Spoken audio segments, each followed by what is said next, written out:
묵상과 하심으로 새벽 예배를 시작하겠습니다. 하나님 감사합니다. 간밤에도 우리를 주님의 품에 편히 쉬게 하시고 새날을 주셔서 예배케 하심을 감사합니다.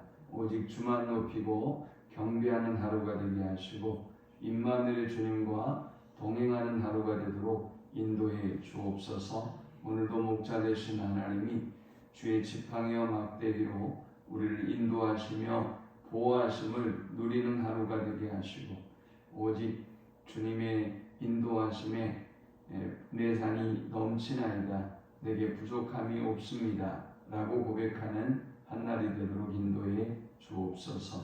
오늘도 우리의 생각하는 것과 또 우리 간구하는 것보다 넘치도록 응답하실 하나님을 찬양합니다. 예수님의 이름으로 기도합니다. 아멘. 찬송 407장 드리겠습니다. 구주와 함께나 죽었으니 구주와 함께나 살았도다. 영광의 그날에 이르도록 언제나 주만 바라봅니다. 언제나 주는 날 사랑하사 언제나 새 생명 주시나니 영광의 그날에 이르도록 언제나 주만 바라봅니다.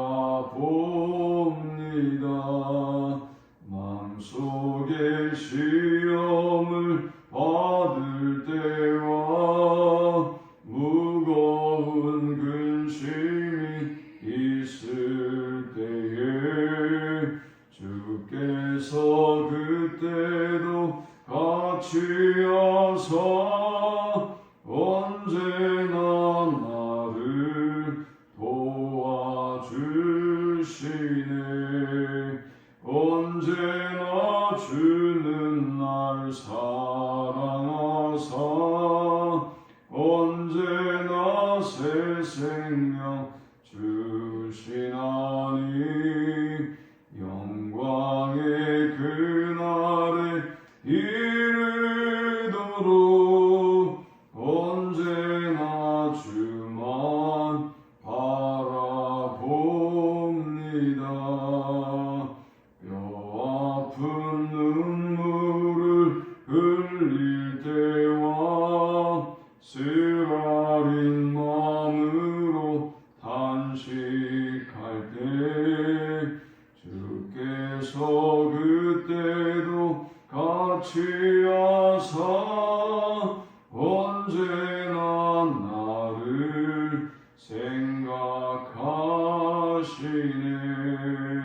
언제나 주는 날 사랑하사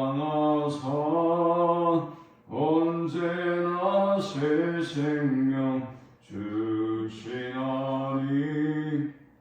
영광의 그날에 이르도록 언제나 주만 바라봅니다.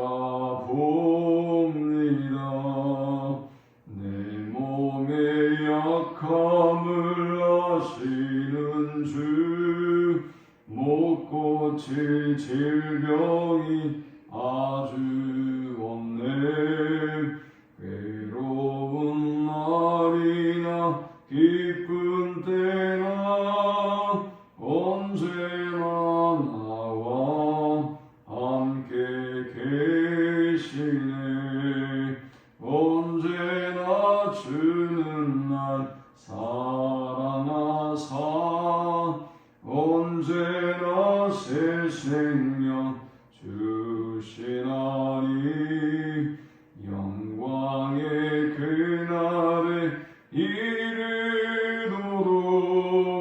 언제나 주만 바라봅니다.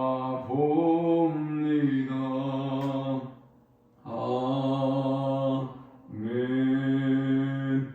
오늘 이 시간에 주시는 살아계신 하나님 하나님의 말씀은 구약성경 욥기 20장 12절에서 29절의 말씀입니다.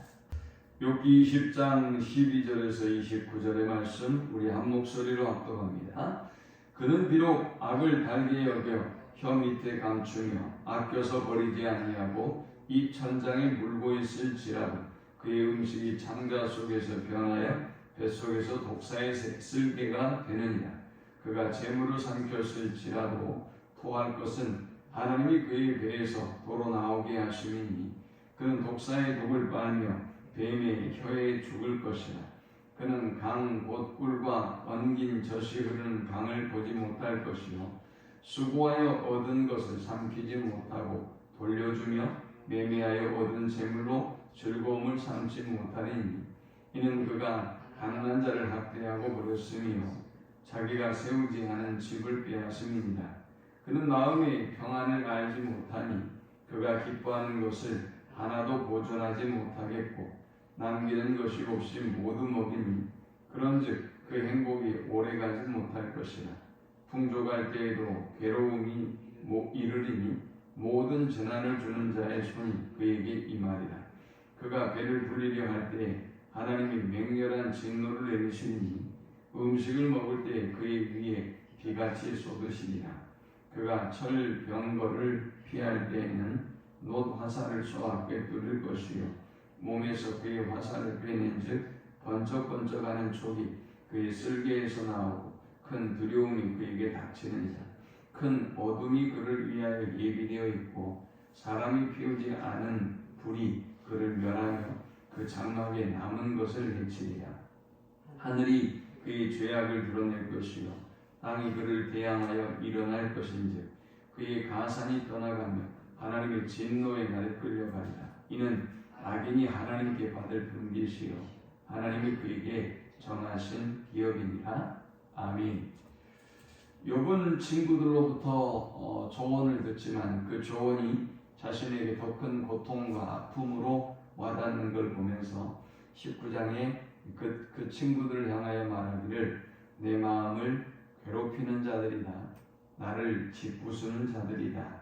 나를 학대한다 라고 이야기했습니다. 그는 자신의 친구들에게 자신을 긍휼히 여겨줄 것을 부탁합니다. 지난 19장 21절에 보면 나의 친구야 너희는 나를 불쌍히 여겨다오 나를 불쌍히 여겨다오 간절히 그를 불쌍히 여겨줄 것을 요청합니다.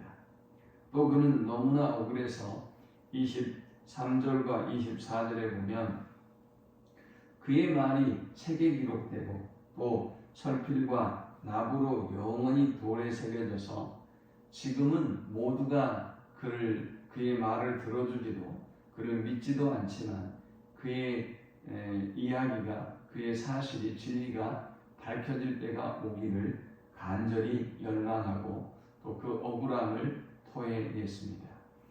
이런 과정을 보았던 소발은 분노했고 그리고 20장에 들어서서 이제 욥에 대한 조언을 시작합니다. 그러나 그가 보기에 욥은 교만했고 욥은 회개의 기미를 보이지 않자 이 소발의 조언은 지극히 감정적이고 또 교만하기까지 했습니다.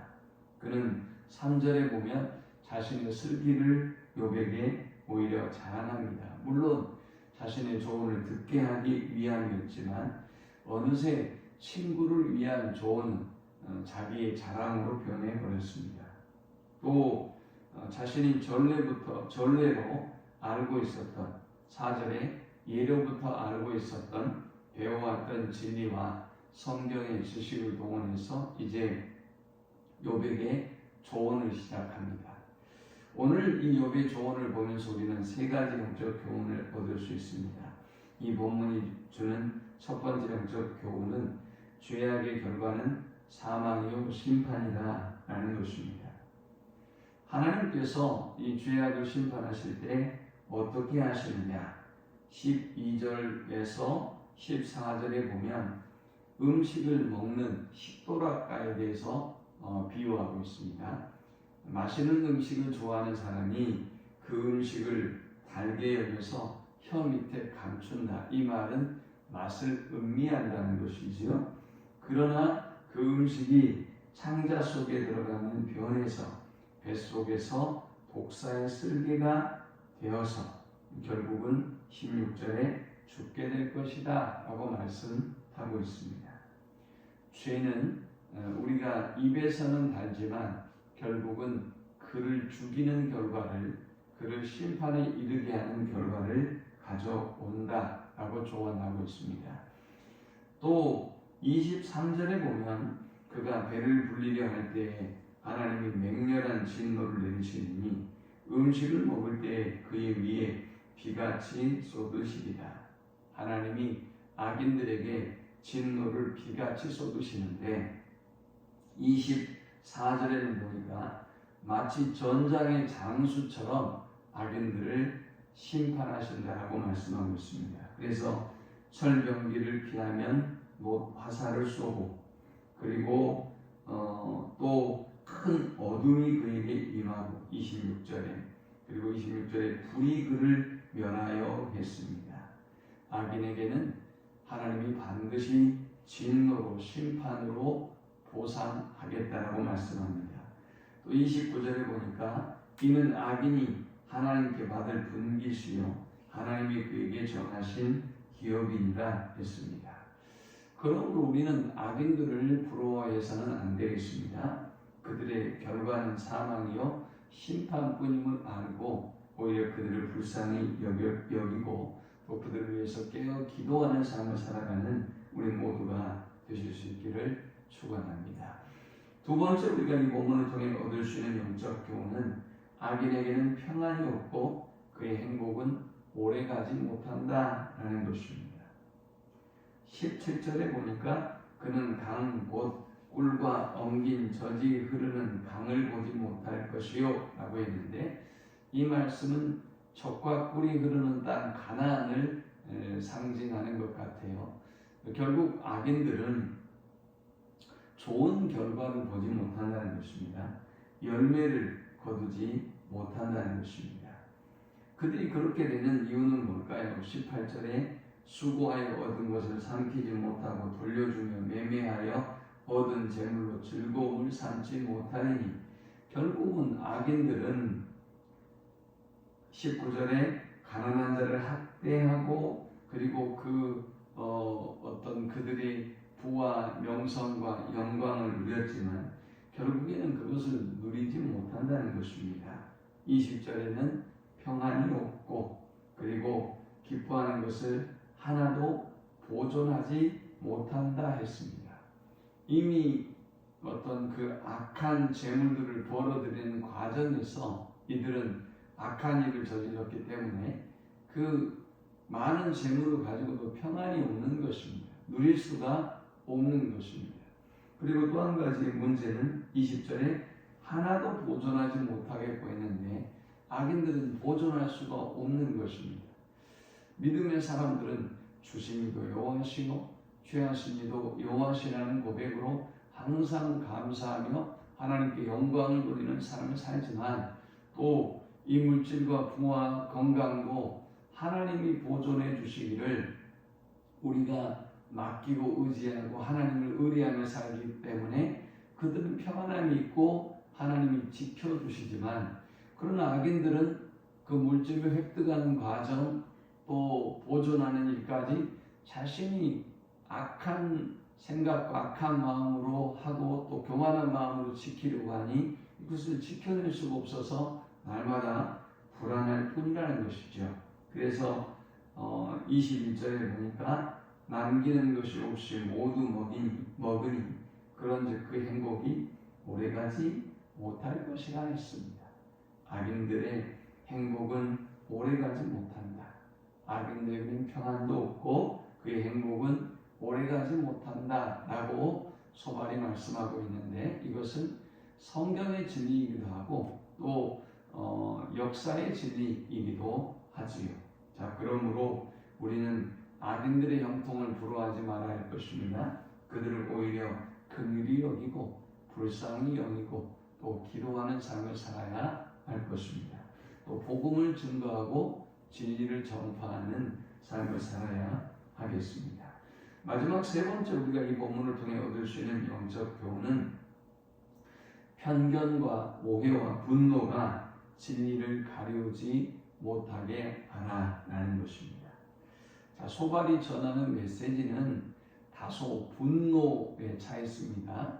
또 증오감에 차 있습니다. 또 이 소발의 이 조언은 성경적인 조언이기도 하고, 그 다음 20장 4절 말씀처럼 역사 속에 검증된 전례대로 예로부터 사람이 이 세상에 생긴 때로부터 그랬는데, 이건 역사를 돌아보면 전례대로 이렇게 악인들이 어떤 진노를 사고 심판을 받는 것을 보게 됐는데, 이런 측면에서는 소발의 이야기는 맞지만 문제는 뭡니까? 대상이 잘못됐다는 것이지요. 과정에서도 분노가 앞섰고, 또 이 조언의 대상도 편견이 있어요. 그리고 오해가 있어요.